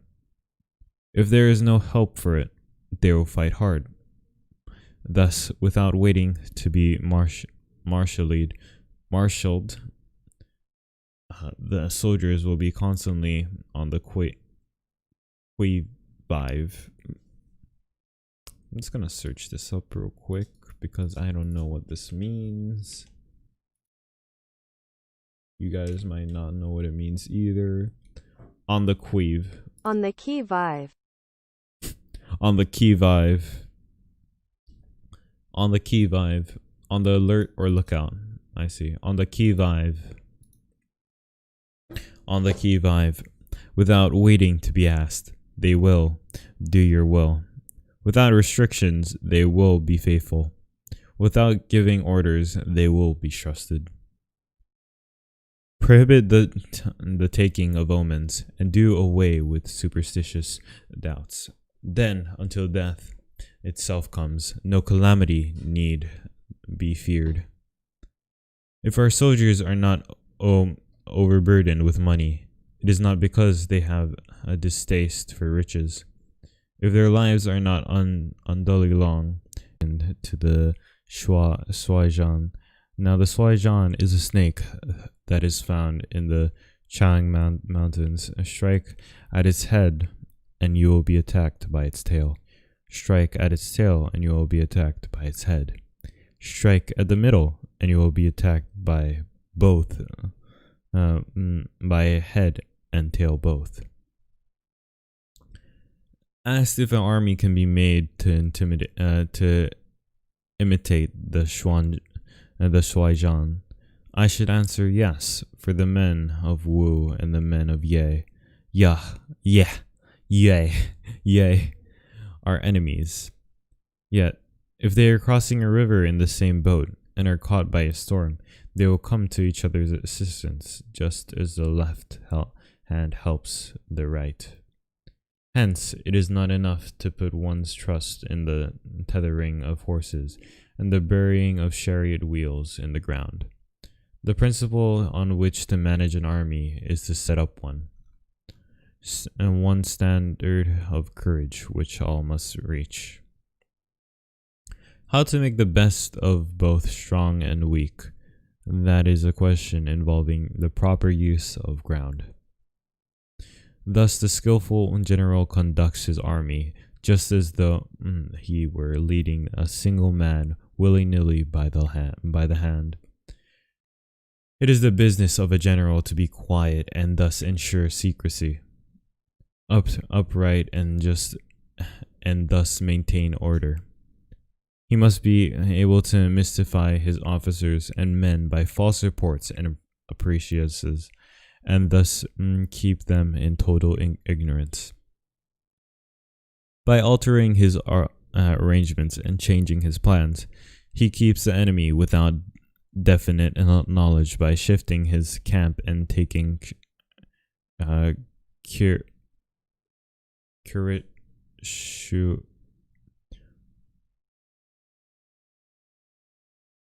I cannot read that. I need to This is gonna be a long stream.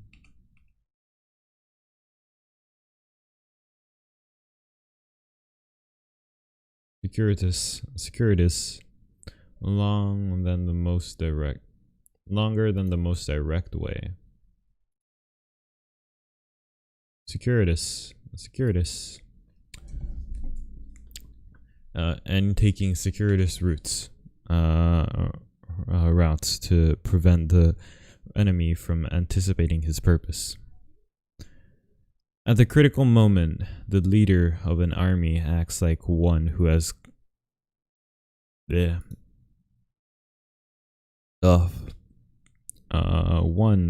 climbed up a height and then kicks away the leader behind him. He carries his men deep into hostile territory before he shows his hand.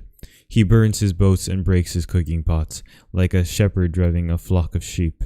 He drives his men this way and that, and nothing knows whither he is going. To muster his hot host and bring it into danger. This may be termed the business of the general. The different measures suited to the 9 varieties of ground, the expediency of aggressive or defensive tactics, and the fundamental laws of the human nature. These are things that must most certainly be studied. When invading hostile territory, the general principle is that penetrating deeply brings cohesion, and penetrating but a short way means dispersion. When you leave your own country behind and take your army across neighborhood and territory, you find yourself on critical ground where there are means of communication on all 4 sides. The ground is not intersecting highways. When you penetrate deep into a country, it is serious ground. When you penetrate but a little way, it is facing ground. It is facial ground. When you have the enemy's strongholds on your rear and now passes in front, it is hemmed in ground. When there is no place of refuge at all, it is desperate ground. Therefore, a dispersive ground, I would inspire my men with unity of purpose. On facial ground, I would see that there is close connection between all parts of my army. On contentious ground, I would hurry up my rear. On open ground, I would keep a vigilant eye on my defenses on ground and intersecting highways. I would consolidate my alliances. On serious ground, I would try to ensure a continuous stream on supplies. On difficult ground, I would keep pushing on along the road. On hemmed in ground,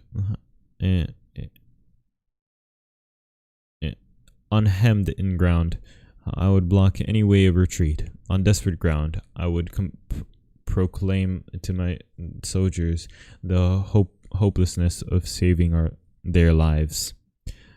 For it is the soldier's disposition to offer an obstinate resistance when surrounded, to fight hard when he cannot help himself, and to obey promptly when he has fallen into danger.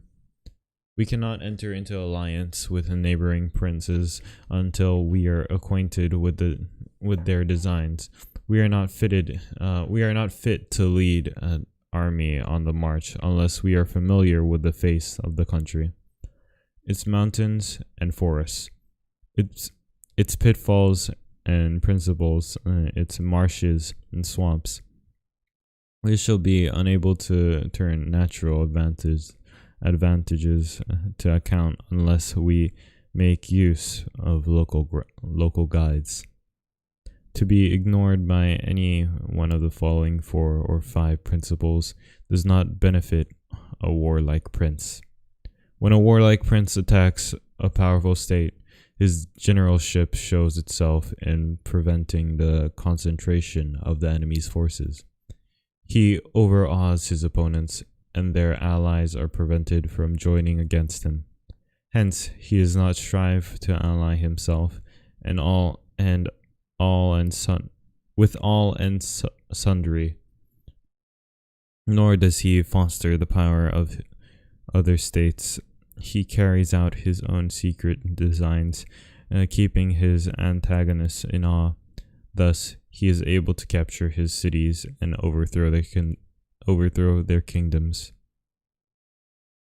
Bestow rewards without regard to rule, issue orders without regard to previous arrangements, and you will be able to handle a whole army as though you had to do with but a single man.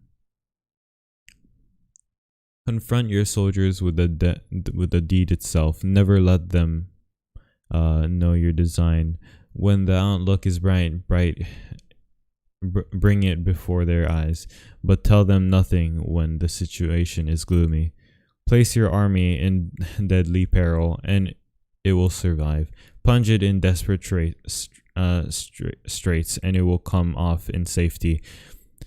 For it is precisely when a force has fallen into harm's way that is capable of striking a blow for victory. Success in warfare is gained by carefully accommodating ourselves to the enemy's purpose.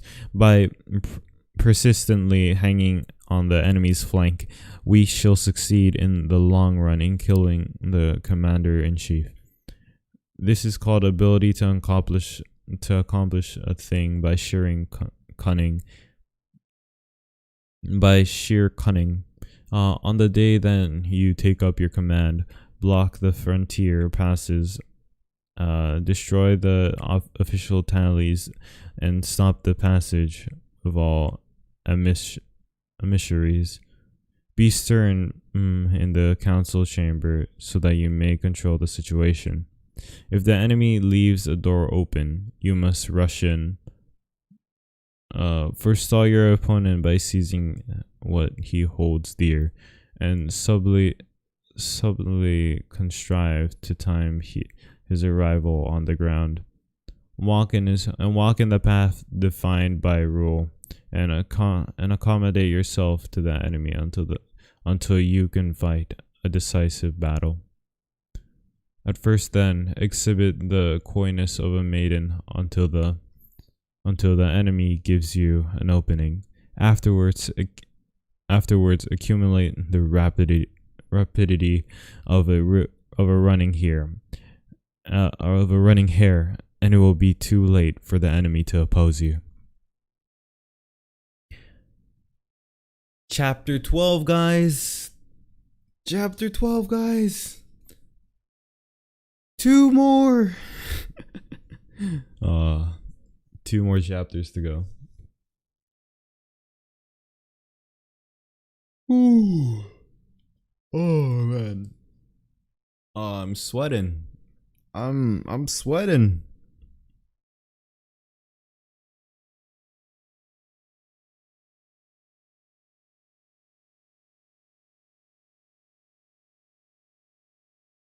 Alright. Let's go. Sun Tzu. Chapter 12.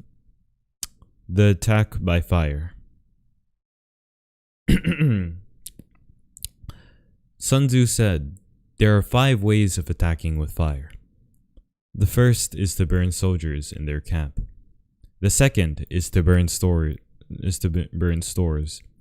The third is to burn baggage trains.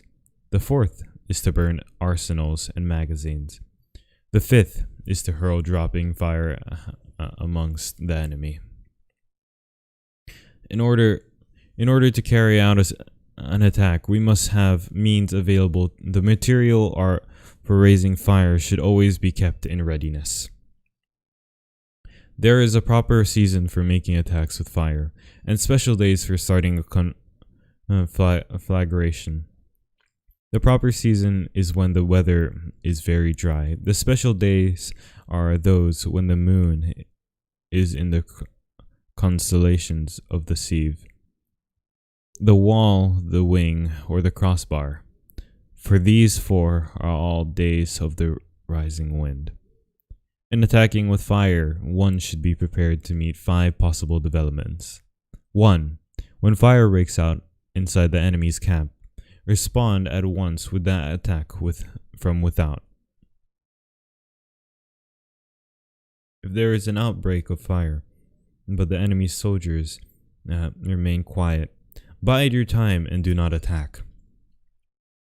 When the force of the flames has reached its height, follow it up with an attack. If that is practicable, if not, stay where you are. 4. If it is possible to make an assault with fire from without, do not wait for it to break out within, but deliver your attack at a favorable moment. 5.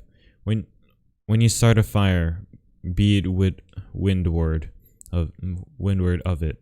Do not attack from the leeward. A wind that arises in the daytime lasts long, but a night breeze soon falls. In every army, the 5 developments connected with fire must be known, the movements of the stars calculated, and a watch kept for the proper days. Hence, those who use fire as an aid to the attack show intelligence. Those who use water as an aid to attack gain an accession of strength. By means of water, an enemy may be intercepted, but not robbed of all his belongings. Unhappy is the fate of one who tries to win his battles and succeed in his attack without cultivating the spirit of enterprise, and the result of a waste of time and general stagnation. Hence the saying, "The enlightened ruler lays his plans well ahead. The good general cultivates his resources. Move not unless you see an advantage. Use not your troops unless there is something to be gained. Fight not unless the position is critical." No ruler should put troops into the field merely to gratify his own spleen. No general should fight a battle simply out of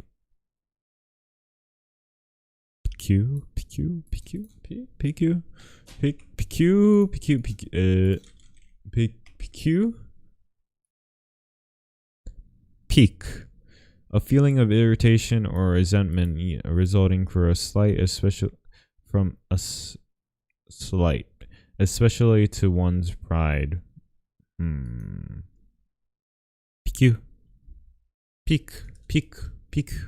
Peak. I'll just say that. Peak. If it is your advantage, make a forward move. If not, stay where you are. Anger may in time change to gladness. Vexation may be succeeded by content. By a kingdom that has once been destroyed can never come again into being, nor can the dead ever be brought back to life. Hence, the enlightened ruler is heedful, and the good general will be caution. This is the way to keep a country at peace and an army intact. Oh God. Chapter 13. We've done it, boys. Chapter 13. Whew. Chapter 13. The use of spies. Sun Tzu said, raising a host of 100,000 men and marching them great distances entails heavy loss on the people and a drain on the resources of the state. This is so bad. My internet is so bad. I'm sorry, guys. I'm very sorry. But yes, this is the last page. This is the last page right here.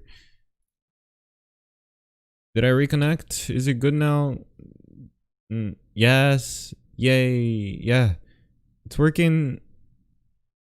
Is it working? Hey. Okay. I'm just gonna. So, yeah, this is the last page. This is the last page right here. This is the last page.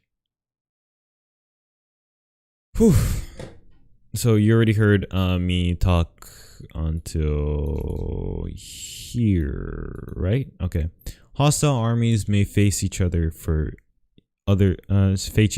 face each other for years, striving for the victory which is decided in a single day. This being so to remain in ignorance of the enemy's condition, simply because one grudges the outlay of 100 ounces of silver in honors of emoluments in the height of inhumanity. One who acts thus is no leader of men, no present help to his sovereign, no master of victory. Thus what enables the wise sovereign and the good general to strike and conquer and achieve these things beyond the reach of ordinary men is foreknowledge. I like how they just like made this so like all caps. Now this foreknowledge cannot be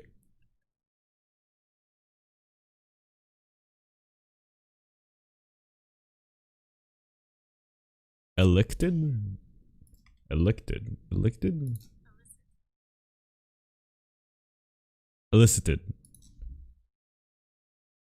Yeah. Elicited from spirits. It cannot be obtained inductively from experience, nor by any deductive calculation. Knowledge of the enemy's dispositions can only be obtained from other men. Hence, the use of spies, of whom there are 5 classes. 1. Local spies. 2. Inward spies. 3. Converted spies. 4. Doomed spies. 5. Surviving spies. When these five kind of spies are all at work, none can discover the secret system. This is called divine manipulation of threads. It is the sovereign's most precious faculty. Having local spies mean employing the services of the inhabitants of a district. Having inward spies making use of the officials of the enemy. Having converted spies getting hold of the enemy's spies and using them for our own purposes. Hello, hello, Tazi. I'm getting done in like reading the Art of War. By the way, it's almost done, so you can stay if you want to.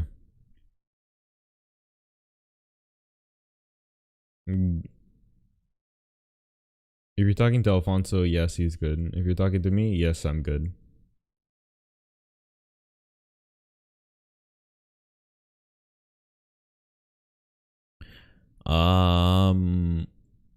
Having Doom spies doing certain things openly for purposes of deception.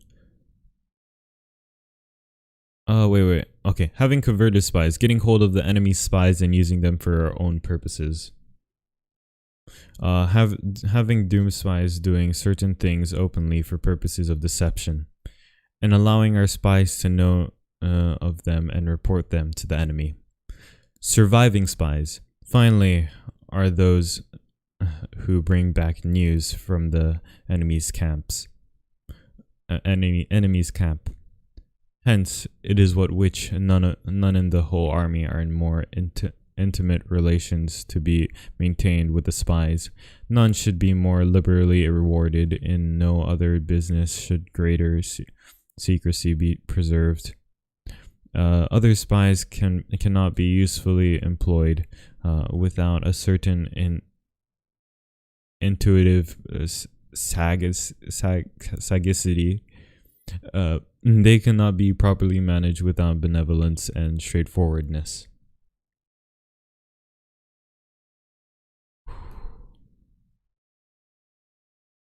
Without subtle ingenuity of mind, one cannot make certain of the truth of their reports.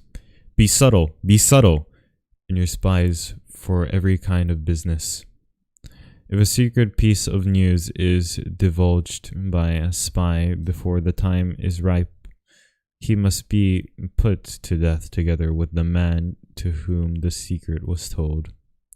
Whether the object be to crush any enemy, to storm a city, or to assassinate an individual, it is always necessary to begin by finding out the names of the attendants, the aides, the camp and doorkeepers and sentries of the generals in command. Our spies must be commissioned to ascertain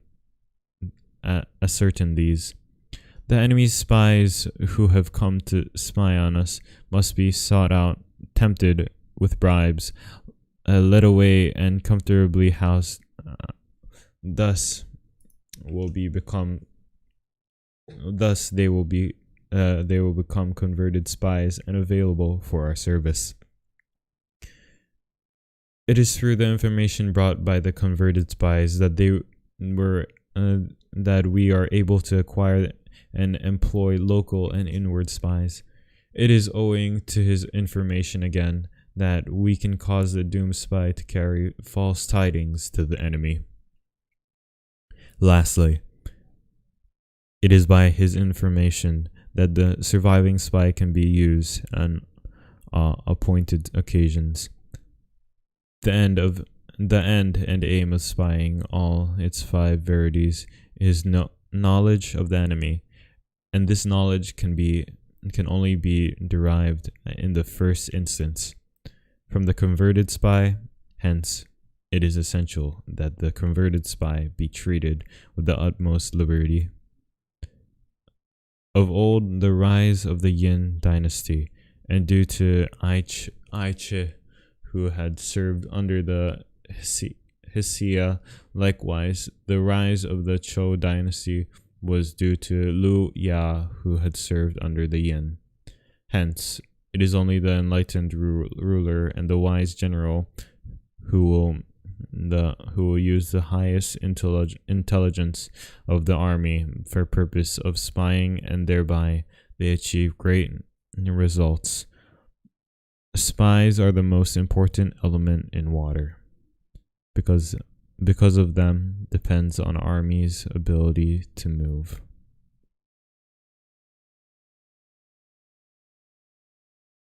Woo! We did it, guys. We did it. We finally did it. We've read the whole Sun Tzu's Art of War. Woo! That took a lot of time. It really took a lot of time. I guess I'm done. Well, thank you for watching the stream. And and enjoy the next video that I'm gonna post onto YouTube. I'm not gonna post it today, but I'm gonna post it somewhere in the near future in this week, probably. Well, thank you guys for watching, and good night. Peace.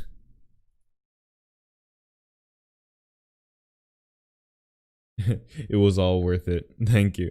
Oh, thank you, Nano, for joining me on this one. Yeah, it was all worth it. Well, goodbye.